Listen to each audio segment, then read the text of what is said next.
வணக்கம் ஆசிரியரின் உடன்பிறப்புகளே, அன்பு செல்லங்களே. ஒரு கதை சொல்லலாம்னு நினைக்கிறேன். கழுதையாக மாறிய குதிரை அப்படிங்கிற தலைப்பில் ஒரு குட்டி கதை.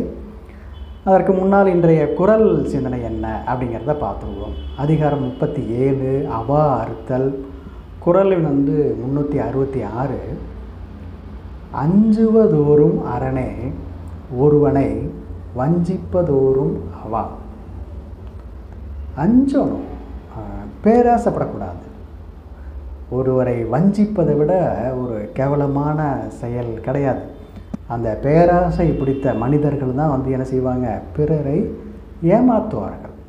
ஆனால் பிறர் பழிக்கு அஞ்சுபவர்கள் இந்த மாதிரி பேராசைப்பட மாட்டாங்க அப்படின்னு இந்த குறளில் ஐயன் அறிவுரை சொல்கிறாரு.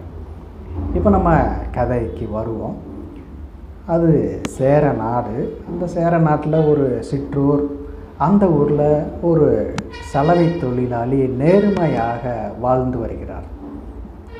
அவரிடத்தில் அந்த ஊரில் இருக்கிற ஒரு வணிகர் ஒரு குதிரை குட்டியை கொண்டு வந்து கொடுத்துட்டு அவர் வெளியூருக்கு வணிகம் செய்வதற்காக சென்று விட்டார்.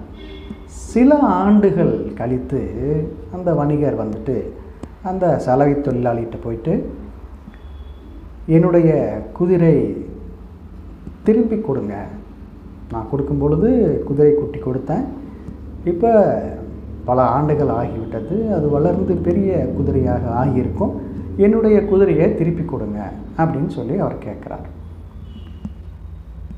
அந்த சலவை தொழிலாளி பயந்து போகிறார். ஒரு மாதிரியான மிரட்சி கண்களில் ஒரு பயம். அந்த பயத்தோடு அவர் சொல்கிறாரு, ஐயா, உங்களுடைய குதிரை அங்கே நிற்கிறது பாருங்க அப்படின்னு சொல்லி அவர் சொல்கிறார். அந்த வணிகர் அந்த குதிரையை பார்க்குறாரு. அது குதிரை இல்லை, கழுதை. என்ன இப்படி செய்கிறீர்கள்? நான் உங்கள்கிட்ட குதிரை குட்டி தானே கொடுத்துட்டு போனேன், நீங்கள் கழுதையை காட்டி இதுதான் உங்கள் குதிரைன்னு சொல்கிறீங்க, இதெல்லாம் நியாயமா? நீங்கள் ஒரு நியாய மனிதர், நேர்மையான மனிதர்னு தானே நான் உங்கள்கிட்ட ஒப்படைச்சிட்டு போனேன் அப்படின்னு சொல்லி அவர் சொல்கிறார். ஐயா, அது குட்டியாக இருக்கும் பொழுது அது கழுதையா குதிரையான்னு தெரியல, நானும் குதிரைன்னு சொல்லி தான் வளர்த்தேன். சில ஆண்டுகளுக்கு பிறகு அதனுடைய உடலில் மாற்றங்கள் ஏற்படும் பொழுது தான் தெரிகிறது அது குதிரை அல்ல, கழுதை என்று அப்படின்னு ஒரு விளக்கம் சொல்கிறார்.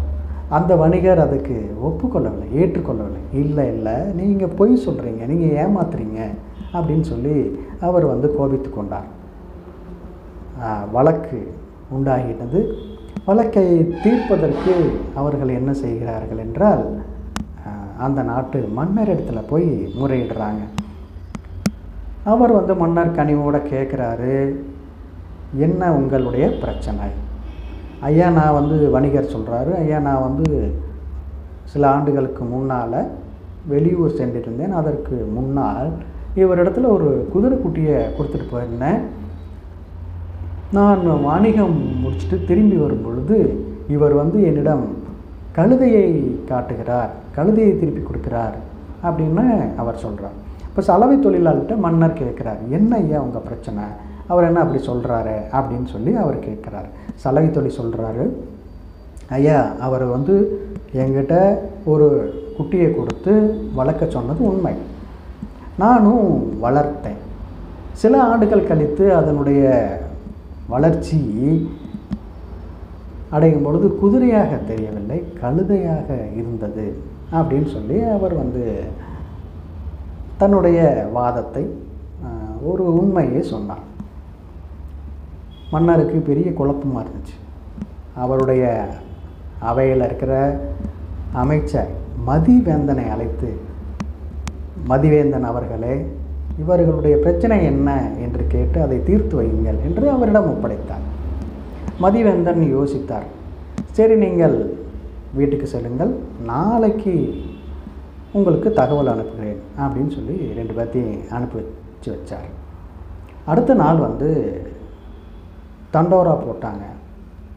மன்னருக்கு விருப்பமான ஒரு கழுதையை கொண்டுக்கிட்டு வந்து, ஒரு அழகான கழுதையை கொண்டு வந்து மன்னரிடத்தில் காட்டுபவர்களுக்கு 1000 ரூபாய் பணம் பரிசாக அளிக்கப்படும் அப்படின்னு தண்டோரா போட்டாங்க.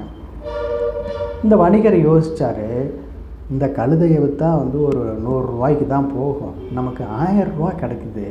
அதனால் அந்த சலவை தொழிலாளிகிட்ட போயிட்டு நம்ம கழுதையை வாங்கிட்டு போயிட்டு அங்கே போய் காட்டிட்டு நம்ம 1000 ரூபா வாங்கிக்கலான்னு சொல்லி அவர் முடிவு பண்ணார். பேராசைப்பட்டார். அதை வரியே வந்து செஞ்சார். அடுத்த நாள் வந்து என்ன பண்ணார், தன்னுடைய கழுதையை கூட்டிகிட்டு போய் அரசவையில் மதிவேந்தனிடம் மன்னருக்கு முன்னால் காட்டினார். ஐயா, அது வந்து நான் வளர்த்த கழுதை, மிகவும் அழகாக இருக்கிறது, இது நன்றாக பொதி சுமக்கும் அப்படின்லாம் வந்து அவர் விலைக்கு சொன்னார். இப்போ மதிவேந்தன் அவரை மடக்கினார். வணிகரே, நேற்று வந்து நீங்கள் சொல்லியது இது குதிரை, இது கழுதை அல்ல அப்படின்னு சொல்லி சொன்னீங்க. இன்றைக்கி வந்து இதை வந்து என்ன செய்கிறீங்க, இது கழுதை தான் அப்படின்னு நீங்களே ஒப்புக்கொள்கிறீங்க. இதிலேருந்து உங்களுடைய தவறு புரிகிறது அப்படின்னு சொல்லி அவரை கண்டித்து அவருக்கு 1000 ரூபாய் அபராதம் விதித்து தீர்ப்பை சொன்னார். அதோடு மட்டுமல்ல, இந்த 1000 ரூபாய் அபராதம் இவ்வளவு நாள் இந்த கழுதையை வளர்த்து அந்த சலவை தொழிலாளிக்கு நீங்கள் தர வேண்டும் அப்படின்னு சொல்லி தீர்ப்பு சொன்னார். இவரும் வந்து நம்முடைய தவறை உணர்ந்து ஒப்புக்கொண்டார். நாளடைவில் அவர் திருந்திவிட்டார். இது கதை, அதாவது கழுதையாக மாறிய குதிரை. இந்த நேரத்தில் நமக்கு தொடர்புடைய குறள் என்னது, அஞ்சுவதோறும் அரணே ஒருவனை வஞ்சிப்பதோறும் அவா. ஒருவரை ஆசையின் காரணமாக, பேராசையின் காரணமாகத்தான் வந்து என்ன செய்கிறாங்க, ஒருவரை வஞ்சிக்கிறார்கள், ஏமாற்றுகிறார்கள். ஆனால் நல்ல மனிதர்கள், சான்றோர்கள் இதுபோல் ஆசைப்பட மாட்டாங்க. பிறரை ஏமாற்றி பணம் பறிப்பதற்கு அஞ்சுவார்கள் அப்படின்னு ஐயன் திருவள்ளுவர் அறிவுரை சொல்கிறாரு. இந்த குறள் இந்த கதைக்கு பொருத்தமாக இருக்கும் அப்படின்னு நான் நினைக்கிறேன். இந்த கதை, திருக்குறள் விளக்கம் உங்களுக்கு பிடித்திருக்கும் என்று நான் நம்புகிறேன். இதுபோல் ஏராளமான தகவலுக்கு ஆசிரியர் நூல்சாமி யூடியூப் சேனலை இது வரைக்கும் சப்ஸ்கிரைப் பண்ணாதவங்க சப்ஸ்கிரைப் பண்ணுங்கள், லைக் பண்ணுங்கள், ஷேர் பண்ணுங்கள், மற்றவர்களுக்கும் பயன்படட்டும். உங்களுடைய கருத்தை சொல்லுங்கள். வானமும் அறிவும் மனிதருக்கு அழகு. நன்றி, வணக்கம்.